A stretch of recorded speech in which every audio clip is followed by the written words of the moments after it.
Well, we were the beneficiary of that storm going by to the north yesterday. Look at high temperatures. You can clearly see where that front was situated here, just along and to the west generally of Highway 17, where we saw within about 30 miles, almost a 25 to 30 degree temperature difference across the area for us here.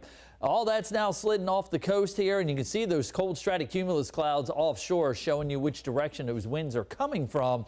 But look at those temperatures, definitely much colder than where we were this time yesterday, especially the coastal areas, 25 to 30 degrees colder than where we topped out at across the area yesterday. And again, those winds have been continuing to be fairly gusty, especially closer to the coastal areas here. They will gradually slacken as we head on in through this afternoon, but this is what you need to dress for. Those temperatures near that freezing mark. This is what it's going to feel like to your skin as we go on through this afternoon. Again, not a cloud to be seen in the sky for us here across the Carolinas, and that doesn't really, though, promote warm temperatures. Talking about maybe some low 40s at best across the area.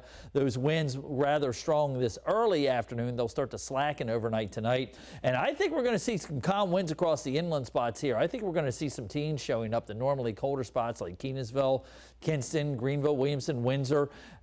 Temperatures even below that freezing mark along the coastal areas for us here. Big high pressure coming in from the northern plains. That's going to dominate the weather for us here, continuing to pump that cold air in straight in and out of Canada.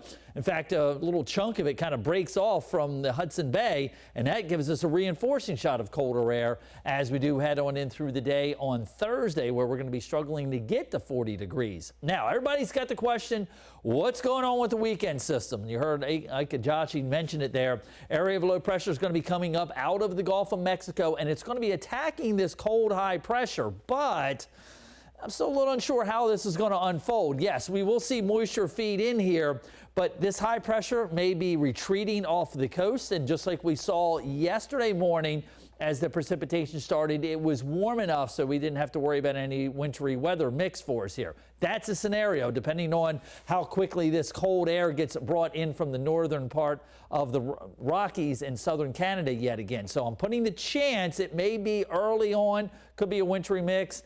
Again, most of the energy from this is still out in the Pacific Ocean, so until it gets inland, we can kind of really capture and figure out the timing of it, because there's 2 or 3 different pieces that could give us that wintry mix or plain rain or even some snow. So everything's on the table as we speak right now. We should know a little bit better fine-tuning of the timing of these over the next day or so. And even once that system gets out of here on Saturday, we still keep with below normal temperatures in spite of the sunshine going into the early part of next week.